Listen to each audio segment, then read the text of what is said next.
মহানবী হযরত মুহাম্মদ সাল্লাল্লাহু আলাইহি ওয়াসাল্লামের পবিত্র স্মৃতিচিহ্ন রয়েছে বাংলাদেশের যে মসজিদে। হ্যাঁ, বাংলাদেশেই রয়েছে মহানবী সাল্লাল্লাহু আলাইহি ওয়াসাল্লামের স্মৃতিচিহ্ন। কোথায় রয়েছে এই পবিত্র স্মৃতি, বিস্তারিত থাকছে ডেস্ক রিপোর্টে। বাংলাদেশের ফরিদপুর শহর থেকে প্রায় ৭ কিলোমিটার দূরে অবস্থিত একটি ঐতিহ্যবাহী মসজিদে সংরক্ষিত রয়েছে হযরত মুহাম্মদ সাল্লাল্লাহু আলাইহি সাল্লামের দাড়ি এবং হযরত আলী রাদিয়াল্লাহুর গোপ মুবারক, যা কাচের বক্সে রাখা হয়েছে। এই মসজিদের একটি কক্ষে আরো কিছু মূল্যবান নিদর্শন রাখা আছে, যার মধ্যে হযরত আলী বাহাদি রাদিয়াল্লাহুর মাথার পাগড়ি, চন্দন কাঠের তৈরি খাবার বাসন এবং মাছের দাঁতের তৈরি তসবিহ সহ রয়েছে।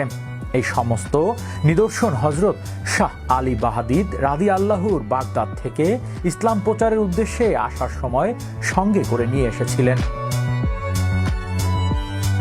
মসজিদটির নাম ঐতিহ্যবাহী গেরদা দারহা বাড়ি জামে মসজিদ।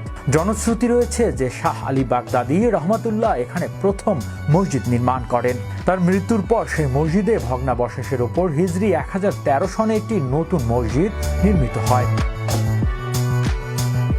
তবে কালের পরিক্রমায় সেই মসজিদও ধ্বংস হয়ে নদীগর্ভে বিলীন হয়ে যায় এবং স্থানটি ধীরে ধীরে জঙ্গলে আচ্ছন্ন হয়ে পড়ে।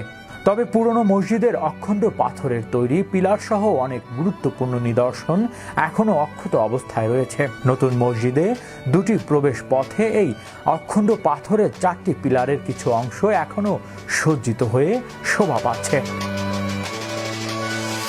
হৃদয় আশিস, বিশ্ব বাংলা 24 নিউজ ডেস্ক।